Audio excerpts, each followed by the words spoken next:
Namaste children. Children, today we are going to start the revision of the new lesson of economics, money and credit. In a previous class, we revised about the chapter sectors of economy, isn't it? In that we revised the various points, and if you have any confusion, you can ask me in on WhatsApp or in any other class. But we have done the complete revision of the chapter sectors of economy. And today we'll start with the new lesson. The name of lesson is money and credit. We'll revise this chapter in brief because already I have taught you this lesson in my video. Each and every point we have discussed in detail. So before starting this video, let us start with the example as I gave you in my previous video, that before invention of money, before money came into existence, which system was used for financial transaction? And the system that was used for financial transaction was barter system. Now children, what is this barter system? Barter system is a system in which goods are exchanged for goods. No money is there. The money does not come in between.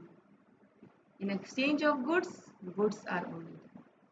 You can take example that suppose if you are living in a village or you are living anywhere, if you want to purchase shoes and if you are having, for example, sugar, what you will do? You will give your sugar and in exchange you will get what? Whatever you want, suppose clothes or shoes. Okay. So here the exchange has taken place between what? Between shoes and sugar. There is no use of money because money was not present at that time. So children, while teaching you this barter system where exchange of goods with goods is done, one difficulty was always coming, and that's why barter system did not continue for a long period of time, and that difficulty was double coincidence of bonds. Now children, this point, double coincidence of bonds, is very important. A separate questions come from this portion that children, what is double coincidence of bonds? It can come for 1 marks also and it can come for 3 marks also. So what will be the answer to this question? Double coincidence of bonds means when the wants or the necessity or demand of both the parties, they match with each other, their wants coincidence with each other, then we can say that double coincidence of bonds takes place. You will understand this with help of example. Suppose when does barter system or barter transaction is not successful? When it is not successful, it is not successful when, suppose if you are having a sugar at your home, if suppose you are living in rural area, you are producing sugar cane, isn't it? And you are in need of shoes or you are in need of clothes, then what will happen? Suppose you will search a person who is having abundance of shoes, he produces at his home or in factory. Then you go and then you just find out that person, and suppose if you go to the shoemaker and tell that I want your shoes, but in exchange you have to take what? You have to take my sugar or sugar cane. But the shoemaker tells that I have abundance of sugar or sugar cane, I don't require it. Then what will happen? The transaction will be a total failure because the shoemaker does not want that sugar cane or sugar. So here children, double coincidence of bonds is not taking place. To barter system to be successful, what is required? Bonds of both the parties, buyer and seller, should match with each other. Then only barter system can be successful. So double coincidence of bonds is an essential feature for success of barter system. And practically this was not possible that every time, each and every time, bonds of the purchaser and seller match with each other. It is not always so that whatever you want to sell, other wants to buy. And whatever you wants to buy, every other wants to purchase it. So, double coincidence of bonds is essential feature of barter system. So after that, it was felt that there should be something, some common element by using that exchange can take place between the buyer and seller. And after this, money was invented. What is this money? How money was invented? First, we will discuss that. In this, we'll discuss different forms of money. Now, children, what are these different forms of money? In past, you see, we have studied in history that what we have studied in Mughal time or when Rajputs were ruling, when monarchy was there, kingship was there, mostly gold and silver coins were used. But children, these gold and silver coins had value of their own. There was risk in carrying this gold and silver coin, and it was also not successful because you know that gold is very expensive, silver is also very expensive. Then after that, what happened? The need came of invention of money. Money came into existence, and now you see that the modern currency is there. And in this modern currency, we'll discuss the different forms of modern currency. I have discussed in my previous video also. Now children, what are this modern currency? The modern currency includes modern forms of money, we say. That what are the modern forms of money which are used nowadays? One by one we will discuss. In modern forms of money, first is currency and notes. The money that you are using, coins and notes. And one of the special feature of this currency that you are using nowadays is this currency, this money, these coins and notes do not have their value in them. They have purchasing power, but they are valueless. If your note is just stone, if your coin is not real, it is artificial. You see that many scams are there in the market of artificial money, isn't it? Then what will happen? It will have no value. Suppose if you go in the market and your note is just thrown away, what will nobody will take that note. They will say that please give us new and fresh note. So we say that this money does not have value of its own. If you have 2 kilo notes, then it will have no value. Until and unless to have value, what is required?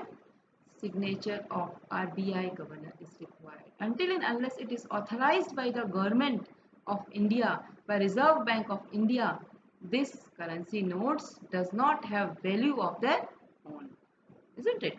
So we say that just like silver and gold coin, the modern form of money, they are only valuable when they are real, when they are authorized. And if they are not authorized, it does not have any value.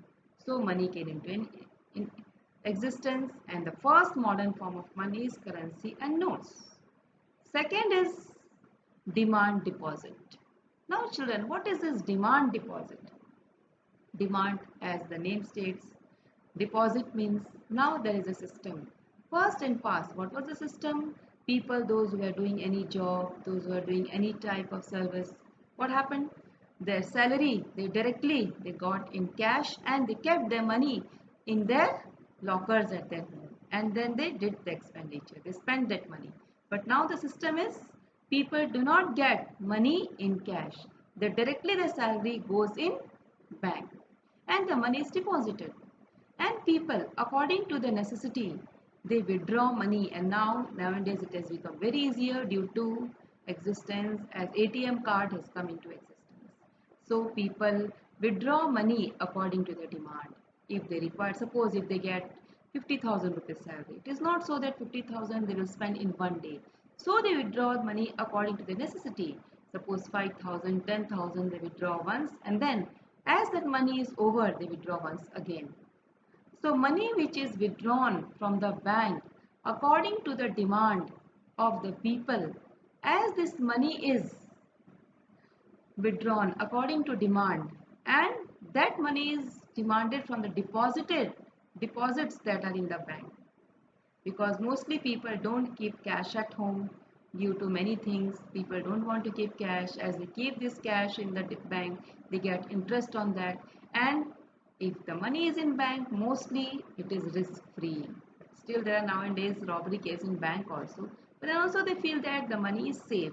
So they withdraw money according to their demand. And that money is withdrawn from the deposit in the bank. And that's why this money is known as demand deposit. It is just like money. It is in the bank. That doesn't mean that it is not your money. As it is your money, you can just withdraw whenever you want. This is known as demand deposit. So demand deposit is also a type of modern form of money. Then the next is check. This check is also a modern form of money. It is just like money. You see that when you are doing the shopping of the things which are of higher prices. For example, if you want to purchase a refrigerator, fridge, or any other such things, your father mostly don't do payment in cash. They either use cards or they give checks. Now, what is this check? Check is a paper which instructs the purchaser or the person to whom that check is given. He goes to the bank and then he shows that check, and in exchange of checks, what he gets? He gets money. But what is essential in that? Suppose if you have issued a check of a particular bank, isn't it? The person to whom you have given that check, he should have account in that bank. And if it is not, if he doesn't have account, it is not essential. But suppose if you issued a check of 50,000, you should have money in that account. If you issued the check of 50,000 in your account, only 20,000 rupees is there. What will happen? That check will bounce. Suppose if you issued a check of SBI on the name of the seller. Suppose you have done your signature, and that seller goes and shows your check in the bank. And if you are not having money in your account, then the check is useless. That check will be bounced and you will be charged fine also. So what is required? Money in account is required. For what purpose? For issuing that check. So this check is also a modern form of money. Now after check, you know that nowadays credit card, debit card, which is known as paper money, you can say. Then various type of things are required: debit card, credit card, Paytm. All this also you can say that they are the example of modern forms of money which are used in present time. So a separate question from this portion can come, that what are modern forms of money? So today we have discussed barter system, what is money, and what are modern forms of money. Now we will discuss which type of questions come from this portion. First, the question can come, what is money and what are its function? In this you can say that money is used as the medium of exchange. Money has the purchasing power. Question can also come, what is barter system? Just now I explained what is barter system. It is exchange of goods with goods. Then a separate question can come from, what is double coincidence of bonds, and discuss it. If it comes for 3 marks, you have to discuss it with the example. You can give the example given in your NCERT book also, and you can give the example which I have discussed now. But this question is very important. What is barter system? If it comes, it will come for 1 marks. And what is double coincidence of bonds? It will come for 3 marks. Then question can come, mention and discuss the modern forms of money. And in this modern forms of money, you have to just write currency, notes, then you have to write demand deposit, check, and different types of debit card and credit cards. So this is the answer of mention and discuss the modern forms of money. So today we have discussed this portion. Your homework will be to find out at least 10 MCQs from this taught portion and write down the answers to the questions which I have given you in your revision copy. If you will do this much every day, then I am sure that you will get good marks. And in my next video, we'll continue the next part of the chapter, that is self-help group and all other things. Thank you.